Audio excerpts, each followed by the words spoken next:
Karla Contreras, brought to the United States at the age of 3. Today, Karla is 16. She lives in Pelham, Alabama. She's a sophomore in high school, leader in the Alabama Dreamers for the Future, an organization of students similar status in her state. Her dream? To become an attorney. Her family's considering moving to Washington State because of this new Alabama law, this anti-immigrant law. Here's what she said, what Karla wrote to me. I've never really lived anywhere besides Alabama. I've been here practically all my life. Alabama is my home. Karla sent me a powerful essay about the Alabama immigration law. She said, all that people want is a better future, a job to maintain them in an average way, a place they can call home with no fear of being kidnapped by a drug dealer, a place where they're not afraid to walk out in their yard. It's so hard for me to see how these things could be a crime in anyone's eyes. The law, this Alabama law, is putting children in fear for their parents. Now tell me, who on earth would want to purposely frighten a child?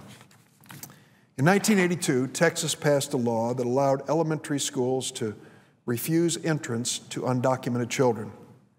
The Supreme Court of the United States of America struck down that law. As a result, millions of children have received an education, and millions have become citizens. They are doctors, soldiers, policemen, lawyers, engineers, and business people who make America a better nation. Imagine what would have happened if the Texas law had been allowed to stand. Incidentally, that's exactly what Alabama wants today. Alabama should know, every state should know, that no state is above the law, no state is above the findings of our Supreme Court. The American people have a right to be frustrated.